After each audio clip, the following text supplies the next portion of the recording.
Entre les massifs montagneux du Pinde et de Antichasia, non loin du fleuve Pygnos, s'élèvent au-dessus de Kalambaka et du village pittoresque de Kastraki les rochers des Météores, la plus importante cité monastique après le mont Athos.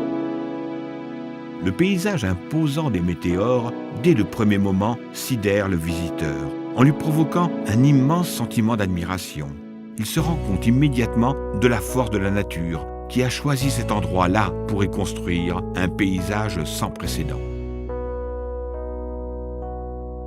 C'est ce lieu qu'ont choisi plusieurs personnes pour y rechercher le calme intérieur et la sérénité. Les premiers ermites semblent s'être installés dans les anfractuosités des rochers des Météores pour la première fois au XIe ou XIIe siècle, afin de sauver leur âme. Ils se sont réunis pour pratiquer en commun leur adoration dans l'église de Théotokos, qui constituait le centre de la première cité ascétique, la Skite de Doupiani. Au XIVe siècle, le moine Nilos fonde le monastère inhabité aujourd'hui de Hippapanti et y réunit les ascètes. Par la suite, d'autres monastères sont fondés. Le monachisme aux Météores connaît un grand essor au XVIe siècle, quand d'anciens monastères sont rénovés et agrandis.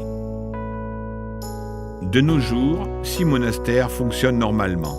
Le monastère du Grand Météore, appelé aussi Métamorphoseos του Varlam, celui de Aios Stéphanos, de Aios Nikolaos de Anapafsa, de Roussanos et de Hagia Triada.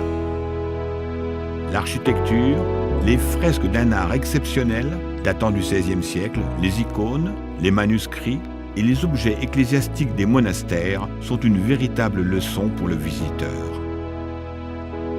Du haut des rochers, le pèlerin admire le paysage des Météores et éprouve le sentiment d'une plénitude spirituelle.